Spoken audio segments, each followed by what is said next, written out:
जय हिंद दोस्तों। हमारे इस दुनिया में ना जाने कितने तरह के कीट यानी कि इंसेक्ट मौजूद हैं और उन सभी इंसेक्ट मतलब कि कीटों में से सबसे जो हमारे एनवायरनमेंट के लिए इम्पॉर्टेंट है वो है हनी बी मतलब कि मधुमक्खियाँ। तो फिर क्या आपने कभी सोचा है अगर इस दुनिया से सभी मधुमक्खियाँ गायब हो जाए या फिर मर जाए तो फिर हमारे दुनिया का हाल क्या होगा। हनी बी यानी मधुमक्खियाँ हमारे एनवायरनमेंट यानी कि पर्यावरण के लिए बहुत ही ज़्यादा इम्पोर्टेंट एलिमेंट हैं और मधुमक्खियों के बिना हमारे एनवायरनमेंट का कंडीशन चरमरा जाएगा। तो फिर आज के वीडियो में हम हनी बी यानी कि मधुमक्खियों के इस दुनिया के ऊपर इम्पोर्टेंस के बारे में डिस्कस करेंगे।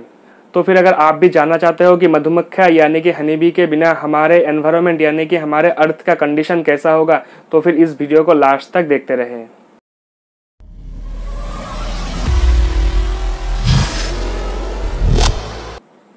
आज के टाइम में हमारे इस दुनिया में लगभग 9 लाख प्रजातियों के कीट यानी कि इंसेक्ट्स मौजूद हैं और ये सभी इंसेक्ट्स हमारे एनवायरनमेंट का अनडिवाइडेबल पार्ट्स हैं और ये सभी इंसेक्ट्स डायरेक्टली और इनडायरेक्टली हमारे ह्यूमन लाइफ को बहुत ही ज़्यादा इन्फ्लुएंस करता है।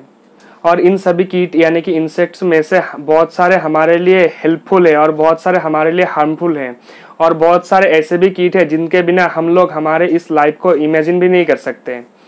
तो फिर इन सभी इंसेक्ट्स यानी कि कीटों को तो हम रोज़ाना देखते हैं लेकिन इनके इम्पोर्टेंस के बारे में कभी हम सोचते नहीं। तो फिर इसी तरह से आज हम हनी बी यानी कि मधुमक्खियों के इम्पोर्टेंस के बारे में डिस्कस करेंगे। तो फिर मधुमक्खियाँ या फिर हनी बी हमारे लाइफ के लिए सबसे ज़्यादा इम्पोर्टेंट जो इंसेक्ट है वो है हनी बी यानी कि मधुमक्खियाँ।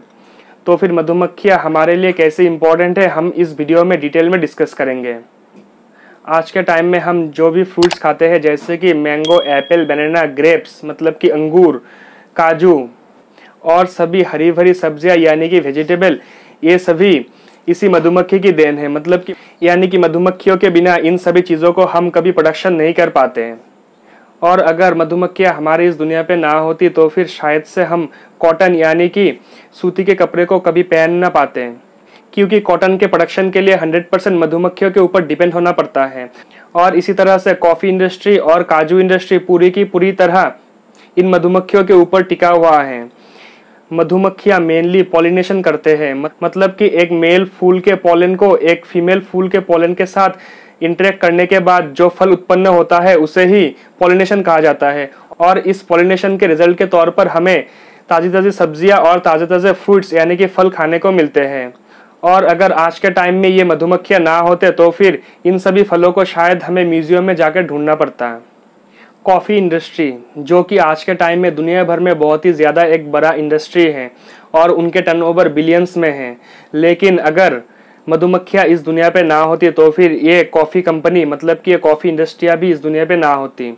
और आज हम जो सूती का कपड़ा पहनते हैं ये भी इस मधुमक्खी की देन है क्योंकि सूती यानी कि कॉटन के प्रोडक्शन के लिए हमें फुल्ली मतलब कि पूरी तरह से इन मधुमक्खियों के ऊपर डिपेंड होना पड़ता है क्योंकि मधुमक्खी यानी कि हनी बी के द्वारा ही इन सभी कॉटन्स के फूलों को पॉलिनेशन किया जाता है। तो फिर अगर इस दुनिया पे हनी बी यानी कि मधुमक्खियाँ ना होती तो फिर शायद से हमें आज कॉटन का कपड़ा पहनने को नहीं मिलता। और इसी के साथ अफ्रीका जैसे देशों में काजू के प्रोडक्शन के लिए 100% मधुमक्खियों के ऊपर डिपेंड होना पड़ता है। तो फिर अगर मधुमक्खियाँ हमारे बीच ना होती तो फिर हमें कॉटन, कॉफ़ी और काजू के जैसे इंडस्ट्रियाँ शायद इस दुनिया में देखने को नहीं मिलता। हमारे इस दुनिया में मौजूद लगभग 70% फ्रूट्स और वेजिटेबल का पॉलिनेशन इस हनी बी यानी कि मधुमक्खी के द्वारा ही किया जाता है और बाकी 30% में से कुछ परसेंट बाकी कीटों के द्वारा किया जाता है। और गेहूँ, चावल और मक्के जैसे चीज़ों का पॉलिनेशन हवा के द्वारा होता है। आज के टाइम में साइंटिस्ट रोबोट मधुमक्खियों को इन्वेंट करने में लगे हुए हैं जिसके मदद से आर्टिफिशियली पॉलिनेशन क्रिएट किया जा सके। लेकिन ये अभी भी हमारे लिए बहुत ही बड़ा एक क्वेश्चन है। मधुमक्खियाँ एक ऐसा लौता इंसेक्ट है जिनके द्वारा क्रिएट किया गया खाना हम इंसानों के द्वारा कंज्यूम किया जाता है। मधुमक्खियों के द्वारा क्रिएट किया गया शहद यानी कि हनी इंसान के लाइफ के लिए बहुत ही ज़्यादा इम्पोर्टेंट है क्योंकि इस हनी में इंसान के लाइफ में ज़िंदा रहने के लिए सभी चीज़ें मौजूद होती हैं क्योंकि इस शहद यानी कि हनी में इंसान के ज़िंदा रहने के लिए सभी तरह के न्यूट्रिएंट्स और सभी तरह के विटामिन और प्रोटीन मौजूद रहते हैं जो कि इंसान को स्वस्थ और हेल्दी रख सकता है। एक मधुमक्खी एक दिन में लगभग 7000 फूलों की रस कलेक्ट करती हैं और मधुमक्खी के छत्ते में 1 किलो शहद को क्रिएट करने के लिए, मतलब कि 1 किलो शहद को बनाने के लिए 40 लाख फूलों के रस की ज़रूरत पड़ती है। और इस रस को कलेक्ट करने के लिए मधुमक्खियों को लगभग 90,000 किलोमीटर तक उड़ना पड़ता है। महान साइंटिस्ट एल्बर्ट आइंस्टाइन ने कहा था कि मधुमक्खियों के बिना इंसान सिर्फ 4 साल ही तक ही सरवाइव कर सकता है। और आज के टाइम में साइंस भी ये कहता है कि अगर मधुमक्खियां हमारे इस दुनिया पे ना हो तो फिर ह्यूमन सिविलाइजेशन का नींव चरमरा जाएगा। तो फिर देखा जाए तो आज हम ह्यूमंस, मतलब कि हम इंसान और सभी बड़े बड़े इंडस्ट्री और कंपनियां डायरेक्टली और इनडायरेक्टली इन छोटे छोटे इंसेक्ट, मतलब कि इन मधुमक्खियों के ऊपर ही डिपेंड है। तो फिर अगर हमारे इस दुनिया पर मधुमक्खियां ना हो तो फिर इन सभी चीज़ों का अस्तित्व ही नहीं रहेगा।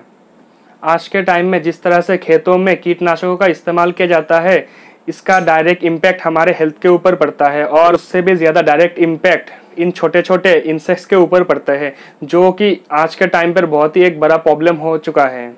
आज के टाइम में जिस तरह से ये छोटी छोटी कीट यानी कि इंसेक्ट हमारे दुनिया से एक्सटिंक्ट हो रहे हैं, उस हिसाब से आज तो हमारे ऊपर कोई इम्पैक्ट नहीं पड़ रहा, लेकिन इन नियर फ्यूचर हमें इसका इम्पैक्ट बहुत ही बड़े मात्रा में देखने को मिलेगा, जो कि ह्यूमन सिविलाइजेशन के ऊपर एक बहुत ही बड़ा थ्रेट होगा।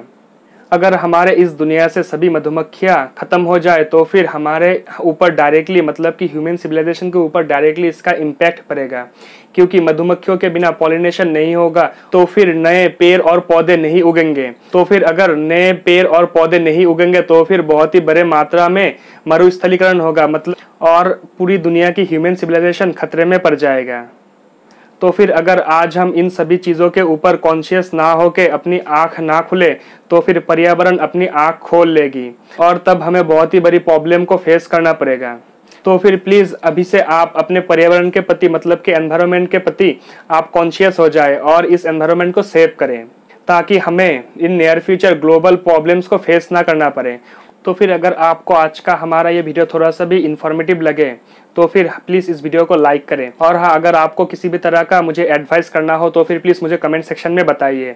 और हाँ, इसी तरह के इन्फॉर्मेटिव वीडियोस आगे देखने के लिए हमारे इस चैनल को ज़रूर से सब्सक्राइब करें और सब्सक्राइब करने के बाद उस बेल आइकन को भी ज़रूर से प्रेस करें। और हाँ, अगर आपको ये वीडियो अच्छा लगा हो तो फिर प्लीज़ ये वीडियो अपने फ्रेंड्स या फिर दोस्तों के साथ शेयर करें। Thank you.